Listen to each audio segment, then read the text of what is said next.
મિત્રો આજે વરસાદ આગાહી છે। મિત્રો દરેક લોકો ધ્યાન આપજો। વરસાદ આવવાનો સાથે કડાકા ભડાકા સાથે વીજળી, વાતાવરણમાં પલટો છે। નમસ્કાર મિત્રો, હું અંબાલાલ પટેલ મારી પોતાની ચેનલમાં તમારું સ્વાગત છે। મિત્રો હવે આગામી દિવસોમાં ક્યાં વરસાદ પડી શકે છે અને અમુક વિસ્તારમાં ભારે વરસાદ રહેશે।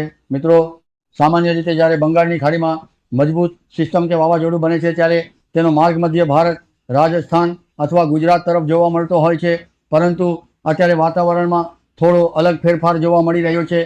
દક્ષિણ ચીન અને તેની આસપાસના વિસ્તારમાં બનેલી સિસ્ટમો ભેજને પોતાની તરફ ખેંચી રહી હોવાથી બંગાળની ખાડીમાં બનેલી સિસ્ટમની તાકાત અને તેની દિશામાં વારંવાર ફેરફાર જોવા મળી રહ્યો છે, જેના કારણે આ સિસ્ટમ સીધી ગુજરાત સુધી પહોંચે તેવી શક્યતા હાલમાં ઓછી છે।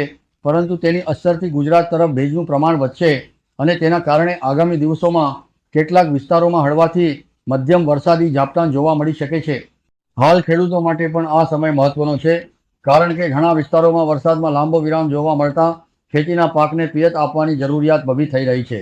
હવે વાત કરીએ આજથી એટલે કે 20 ઓગસ્ટથી લઈને આગામી દિવસોની વરસાદની સંભાવનાની। 20 ઓગસ્ટે દક્ષિણ ગુજરાતના કેટલાક વિસ્તારો, સૌરાષ્ટ્રના ગીર વિસ્તાર સહિત છૂટાછવાયા સ્થળોએ હળવાથી મધ્યમ વરસાદી ઝાપટાં પડી શકે છે।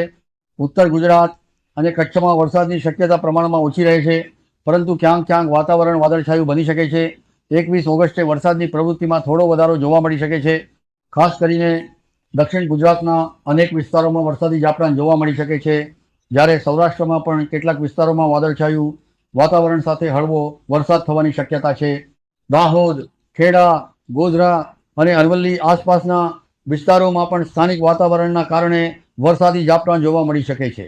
22 ઓગસ્ટની વાત કરીએ તો સિસ્ટમ મધ્ય ભારતની નજીક હોવાથી ગુજરાતના કેટલાક વિસ્તારોમાં તેની અસર જોવા મળી શકે છે અને ખાસ કરીને દક્ષિણ ગુજરાત તથા ગુજરાતના દરિયાકાંઠાના વિસ્તારોમાં વરસાદની શક્યતા રહે છે। તેવી જ રીતે 23 ઓગસ્ટે પણ છૂટાછવાયા વિસ્તારોમાં વરસાદી માહોલ રહી શકે છે, જો કે દરેક જગ્યાએ ભારે વરસાદ પડશે તેવી શક્યતા નથી। 24 ઓગસ્ટ બાદ સિસ્ટમ ધીમે ધીમે નબળી પડતી જશે અને ત્યારબાદ વરસાદની પ્રવૃત્તિમાં ઘટાડો થઈ શકે છે। મિત્રો હવામાનના મોડેલમાં સતત ફેરફાર થતો રહે છે, એટલે વાવાઝોડું કે લો પ્રેશર કઈ દિશામાં આગળ વધશે તે આગામી દિવસોમાં વધુ સપોર્ટ થશે।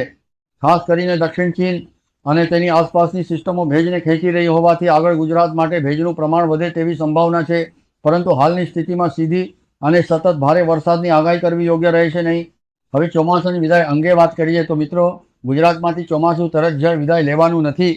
હવામાનના લાંબા ગાળાના મેઘ પ્રમાણે રાજસ્થાનના કેટલાક વિસ્તારોમાંથી ચોમાસાની વિદાયની પ્રક્રિયા સપ્ટેમ્બર મહિનામાં શરૂ થઈ શકે છે।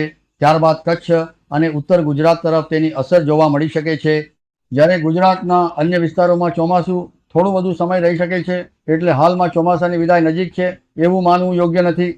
બીજી તરફ લાંબા ગાળાના હવામાન મોડેલમાં આગામી અઠવાડિયાઓ માટે ગુજરાતમાં કોઈ મોટી અને મજબૂત સિસ્ટમની સ્પષ્ટ સંભાવના હાલમાં જોવા મળતી નથી। 24 ઓગસ્ટથી 31 ઓગસ્ટ દરમિયાન મધ્ય ભારત તરફ વરસાદની પ્રવૃત્તિ વધુ રહેવાની શક્યતા છે, જ્યારે ગુજરાતમાં ખાસ મોટી વરસાદી સિસ્ટમની સંભાવના ઓછી દેખાઈ રહી છે। ત્યારબાદ સપ્ટેમ્બરના પ્રથમ અઠવાડિયામાં પણ કોઈ મોટી સિસ્ટમની સ્પષ્ટ આગાહી હાલ જોવા મળતી નથી। જોકે મિત્રો લાંબા ગાળાના હવામાન મોડેલમાં ઘણી વખત ફેરફાર થતો હોય છે, એટલે આ આગાહીને અંતિમ માનવી નહીં અને હવામાન વિભાગની તાજી આગાહીને પણ ધ્યાનમાં લેવી જરૂરી છે। હાલમાં સૌથી મહત્વની વાત એ છે કે આગામી થોડા દિવસોમાં ગુજરાતના કેટલાક વિસ્તારોમાં ભેજના કારણે હળવાથી મધ્યમ વરસાદી ઝાપટાં જોવા મળી શકે છે, જ્યારે ભારે અને સાર્વત્રિક વરસાદ માટે મજબૂત સિસ્ટમની જરૂર રહે છે। ખેડૂતો માટે પણ આ સમય ખૂબ જ મહત્વનો છે, કારણ કે લાંબા સમય સુધી વરસાદનો વિરામ પાક માટે મુશ્કેલી ઊભી કરી શકે છે। તેથી સ્થાનિક વરસાદની સ્થિતિ અને હવામાન વિભાગની આગાહીને ધ્યાનમાં રાખીને ખેતીના કામનું આયોજન કરવું જરૂરી છે।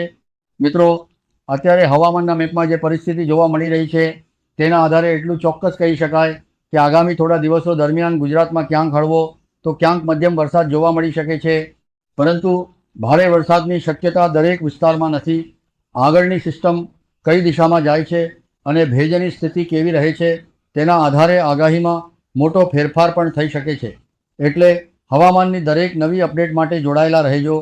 મિત્રો આજના આ મહત્વપૂર્ણ હવામાન સમાચાર તમને ઉપયોગી લાગ્યા હોય તો વિડીયોને લાઈક કરજો, તમારા મિત્રો અને ખેડૂત ભાઈઓ સુધી શેર કરજો અને આવી જ તાજી હવામાનની અપડેટ સતત મેળવવા માટે ચેનલને સબસ્ક્રાઈબ કરવાનું ભૂલતા નહીં.